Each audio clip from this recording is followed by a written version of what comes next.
tous et bonjour Sandrine. Bonjour Jérôme. Alors, merci de prendre de ton temps de connectrice pour Web de Connect 2013 où on est aujourd'hui, qui nous accueille aujourd'hui pour cet événement. Et donc tout à l'heure on discutait et ce que j'aime beaucoup avec ton parcours, c'est que tu as fait de l'intrapreneuriat dans une entreprise. Donc, est-ce que tu pourrais te présenter rapidement ce que tu fais aujourd'hui et ensuite nous expliquer comment tu en es arrivé? D'accord. Donc, ce que je fais aujourd'hui, je travaille dans la société Tiki Labs, notamment pour le produit Tikimi que je porte. Donc, aujourd'hui, je suis dans une fonction très orientée client, donc marketing, commercial, relations clients, RP aussi, et puis un peu justement dans les conférences comme aujourd'hui. Donc, Tikimi, c'est une solution B2C, B2B, mais donc au niveau du B2B, ce sur quoi j'axe vraiment mon développement commercial en ce moment, c'est une signature email qui permet de faire en sorte que le canal email aujourd'hui soit optimisé et soit un vrai levier marketing commercial. En fait, c'est un petit visuel en 6 touches, donc ça c'est vraiment notre produit. Sur lequel, dès qu'on clique, on a accès à toutes les informations de la société utiles à un instant T. Comme l'événement du moment, la promotion qui doit être vue, le service qui doit être mis en avant, qui est camouflé dans le site web et que le webmaster n'a pas eu le temps de mettre en ligne dans la page d'accueil. Donc c'est vraiment les choses que l'entreprise a envie de mettre en avant à un instant T au niveau de leurs clients et au niveau de leurs fournisseurs, en tout cas interlocuteurs de manière globale. Dans tous les mails qu'on envoie. Exactement. Donc, dans tous les mails que tu envoies, tu as les coordonnées standards d'une personne. Et à côté, il y a ce petit visuel qui pousse au clic puisqu'il est visuel de par essence. Et en général, il y a une petite photo du collaborateur pour vraiment l'orienter dans cette stratégie digitale de la société. Ce qui permet d'être dans les dynamiques de marque employeur et de chaque collaborateur qui est ambassadeur. Et à chaque email envoyé, en fait, il fait de la communication et de la publicité pour sa société. Et ça marche, par exemple, pour Gmail aussi? Exactement. En fait, ça marche sur tous les clients mail, on se plug partout. Là, tous nos clients sont majoritairement sur Outlook, mais nous, en interne, on utilise Gmail. C'est vraiment adapté partout. Et c'est vraiment l'idée d'apporter un plus à cette signature mail qui, aujourd'hui, est un peu inutilisée. Voilà. Et ça peut faire carte de visite aussi, apparemment. Et ça peut, effectivement, on va jusqu'au print, où on fait des petites cartes de visite. Là, on a pris le format mou, puisqu'on avait une offre au Web de Connect. Mais donc, oui, ça peut aller jusqu'à un profil. Donc là, je le décris très corporate et pour les entreprises, avec une partie B2B, une partie corporate plutôt et une partie individuelle. Mais toute personne peut se connecter sur tikimi.com et se créer un profil pour gérer sa e-réputation ou son personal branding et se mettre en avant sur Google. Alors ça, c'est ce que tu fais aujourd'hui. Voilà. Et en fait, tu as intégré cette entreprise-là à la sortie de tes études. Exactement. Donc j'avais commencé par la fac et ensuite je me suis réorientée en dernière année dans une école de commerce qui est l'ESSEC et sur une filière très spécifique qui est l'entrepreneuriat, un master spécialisé. Et là, à ce moment-là, j'avais le choix entre soit monter mon propre projet, soit aller dans l'aventure d'une start-up et donc une petite entreprise. Donc j'ai choisi l'aventure start-up, non seulement pour apprendre des tas de choses que je n'avais pas forcément vues en cours, puisqu'on apprend beaucoup plus sur le terrain. Je ne me sentais pas de créer tout de suite ma société, et je n'avais pas forcément trouvé l'associé pour. Et donc là, Tiki Labs m'a donné l'opportunité justement de créer mon produit à l'intérieur de cette société, puisque au final, quand je suis arrivée, il y avait une problématique de monétisation des produits. Donc il y avait pas mal de produits sur les smartphones, sauf que c'était à un moment en 2010, j'ai intégré en 2010, où ce marché-là était quand même assez compliqué et très concurrentiel. Donc on avait des brevets vraiment sur cet aspect 6 touches. En fait, il y a une navigation assez ergonomique et originale qui est derrière et qui a été brevetée. Et partant de là, avec toute l'équipe, à base de brainstorming, on s'est dit sur quel marché cette techno-là, cette organisation de contenu a vraiment une utilité. Et donc on a tout de suite été vers le personal branding, la e-réputation et les entreprises de manière générale dans la communication. Et donc ça, j'ai été en charge, donc au départ, chef de produit de ce produit-là. Et donc chef de produit, c'est même, j'ai vraiment géré de A à Z ce produit-là. Aujourd'hui, tu es entrepreneur. Dans une entreprise. C'est ça. Tu fais de l'intrapreneuriat. Ouais, d'accord. Et justement, quels sont les avantages de cette manière d'entreprendre? Parce qu'ils sont nombreux. Moi, ce qui me viendrait à l'esprit, c'est la sécurité donc, du salaire. On n'en a pas quand on se lance en solo dans une boîte.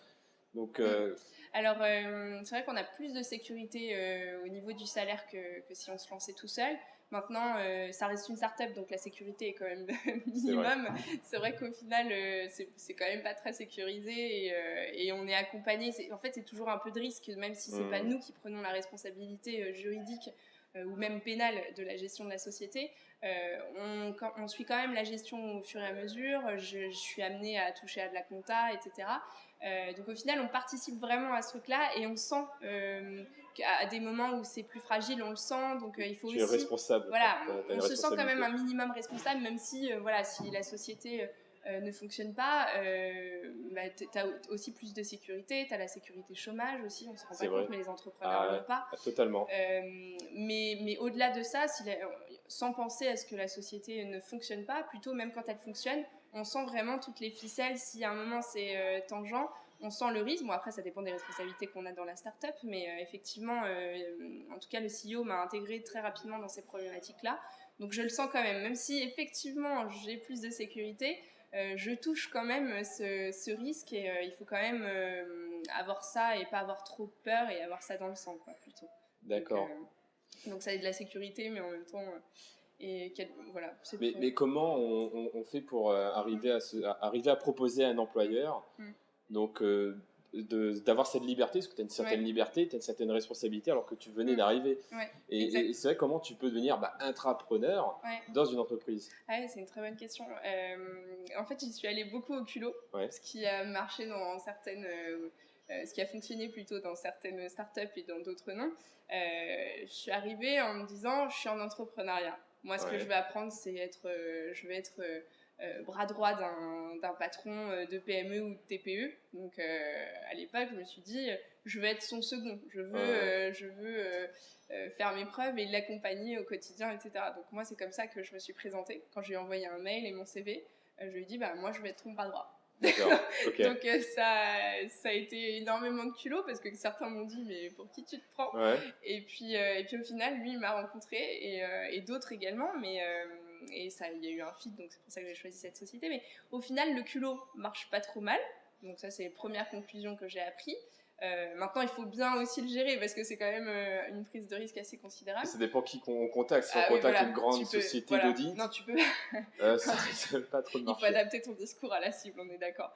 Et ensuite, ça s'est pas fait du jour au lendemain non plus. C'est-à-dire que pendant quelques mois, il m'a beaucoup observé.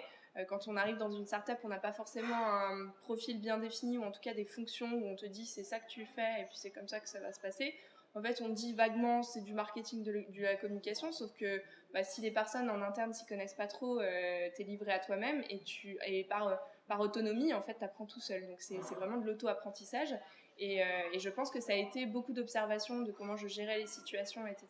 Et petit à petit, il m'a intégré à toutes les discussions de décision, etc. Mais j'étais pas encore, j'avais pas vraiment de responsabilité, mais en tout cas, je voyais comment ça se passait.